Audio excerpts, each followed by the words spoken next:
This is Gabriela on the scene today with Talk Network Radio. We have a real treat for you just around the corner, and that is Empowered Living with Jeff Byrd. Jeff is the owner of Jeffrey Byrd Coaching, and he will be coming to you weekly to teach you more about empowered living. Now, let's join Jeff already in the studio.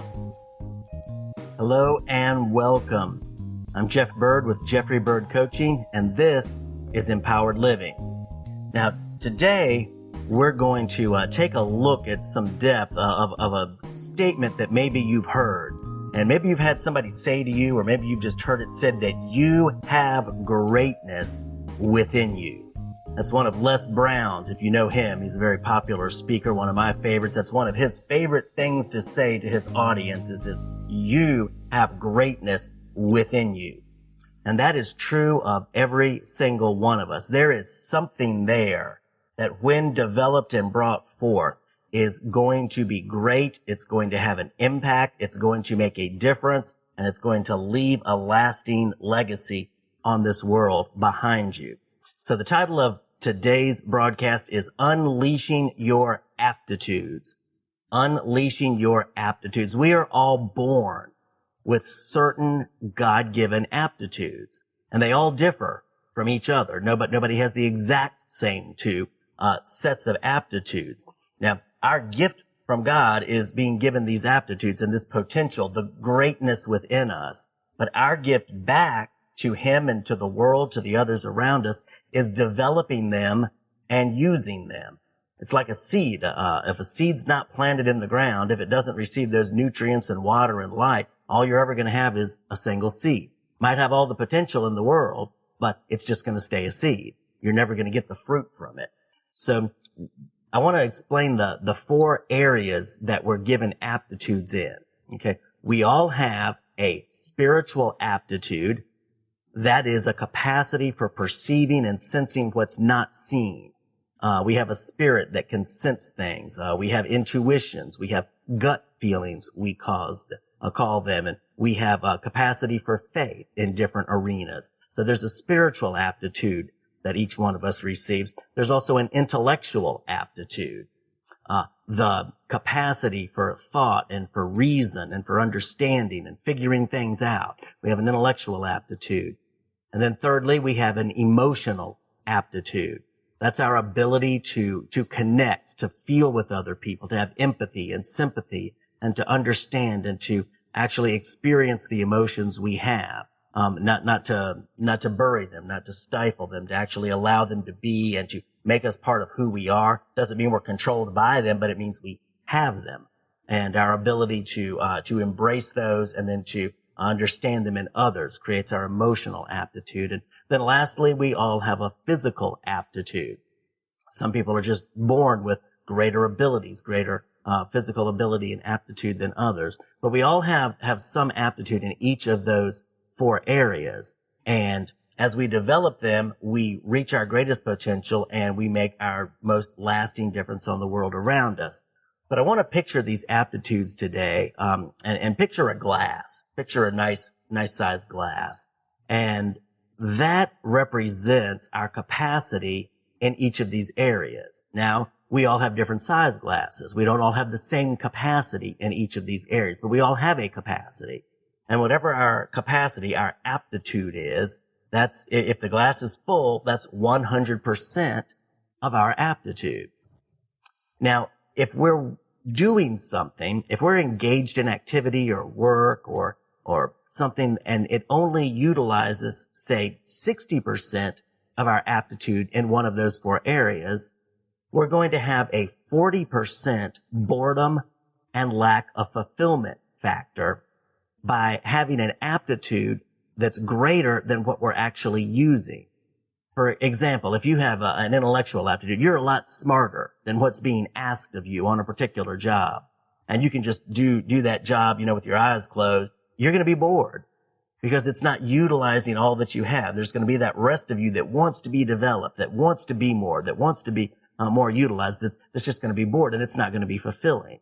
So if we, as we develop ourselves and our work, And that doesn't mean just job work. That means our work in life plus our careers. And the more of our aptitudes are utilized by what we do, the more fulfilled we're going to be and the less bored we're going to be. Okay. And now the thing is that there is actually no limit to our potential in the areas of these aptitudes, because as we expand and start increasing and getting towards the upper limit of our aptitude and we grow, we develop more aptitude. It just keeps going. It keeps going. It keeps getting bigger. It's like getting a bigger and bigger and bigger glass, because we keep developing. We don't just have the same aptitude as we're born with. As we develop, we get more aptitude, and we can keep developing and keep developing. And there's never a limit on that. Nobody except you can cap your potential. Nobody except you can cap your potential. So it's important to look at these things and to continually be developing them, because they are going to constitute our greatest impact on the world.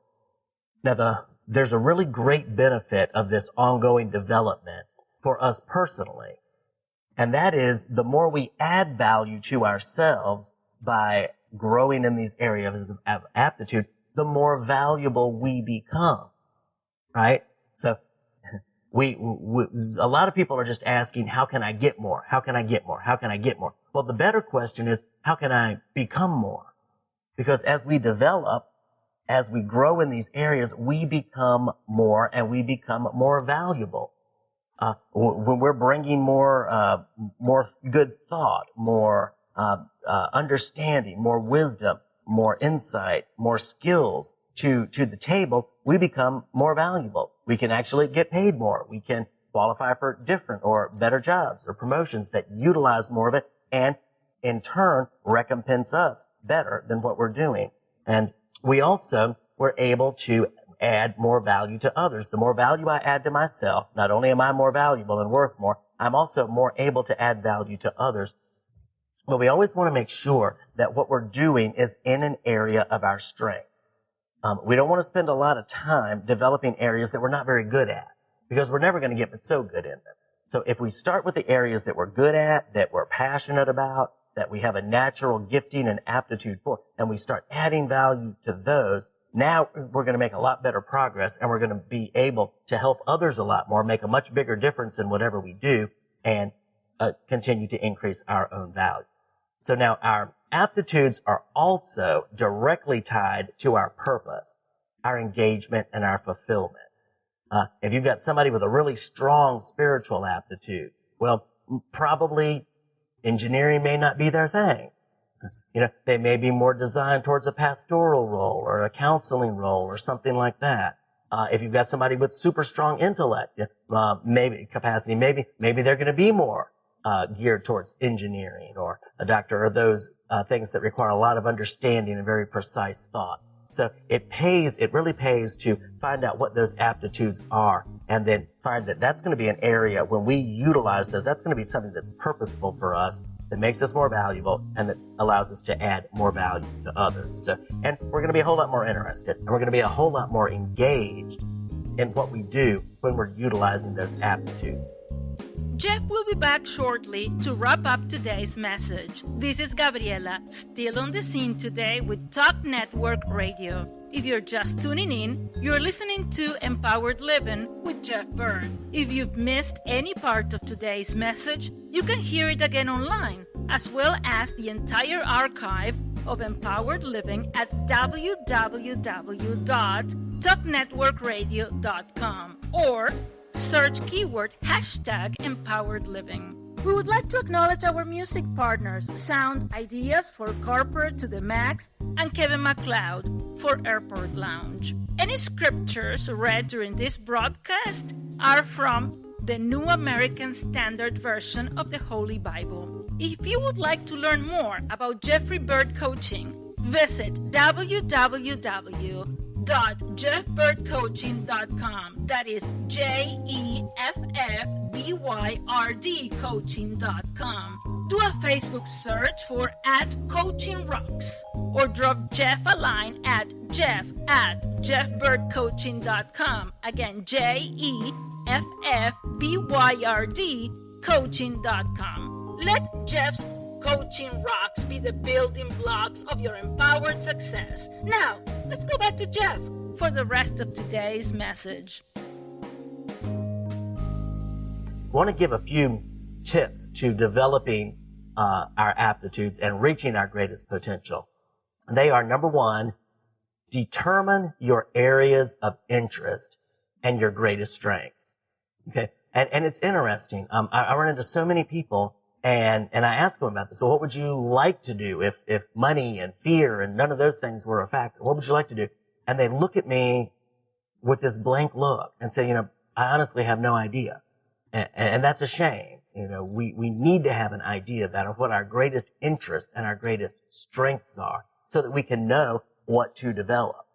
And then number two, we want to be able to envision how developing in those areas of our aptitude could add value to ourselves and others. We need a picture. We need to cast a vision. The best leaders cast great vision, be that for themselves or for the people that they're leading. But we need to have a vision, be able to have a picture of, okay, if I develop in these areas, as I go along, how's this going to help me? How's this going to make a difference? If you take a college student that doesn't have much of a vision, they're probably not going to be a very good college student. And it's the same in life. If we don't have a vision of why this matters, why this is important, how this helps me, how this helps other people in an area that we're passionate about, we're not going to spend a whole lot of time or put a whole lot of effort into developing. Okay, number three is devour resources from those further along in their development. Now, there's always going to be somebody ahead of us in the areas that we're growing in. There's always going to be somebody behind us that we can help.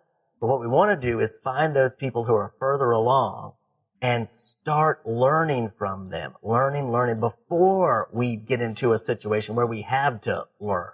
We want to look ahead and see, okay, how can I learn the very most in this area? Because then when we do get into a situation where we need that understanding, it's going to be a whole lot easier for us than if we get there and we have no clue and we're just kind of caught off guard and then we have to go start scrambling to find some wisdom and some insight in it. So we want to get wisdom and get insight ahead of time, and that comes from devouring those resources from others further along in their development in the areas that you're growing in. Number four is find new ways to use your gifts and abilities. Never start envisioning and imagining and being creative about how you can use your gifts and abilities. Be open to opportunities, number one.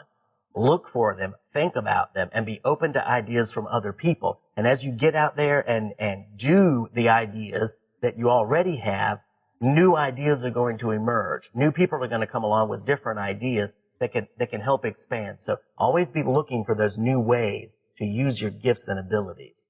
And then number five, help others by identifying gifts that they can develop and casting a vision for them of how it will help them and others to do so. It's super, super helpful. Most of us weren't just born understanding our gifts. Some of us, like me, it took years and a lot of other people pointing out things that I couldn't see in myself to help me believe that, hey, I had some areas that I should develop that would help other people. And they helped cast a vision for me. And now it's a joy, it's a real privilege and a joy for me to be able to do that for others. I love helping find gifts and calling them out in other people. And so often, they're so encouraged. If I see something and I call it out and say, hey, you're really good in that, a couple of people are coming to mind. One just this past week, I was speaking at a Chamber of Commerce meeting, and there was a young man there that was just really focused on what he wanted to do and his purpose and his vision. And I just told him in the little group the breakout group we had, I said, you've got a really great sense of focus. My money's on you because you've got a passion and you've got a focus. And he was so encouraged by that. Just calling out things in other people that they don't see. And then casting a vision of how that's going to benefit them and other people for them to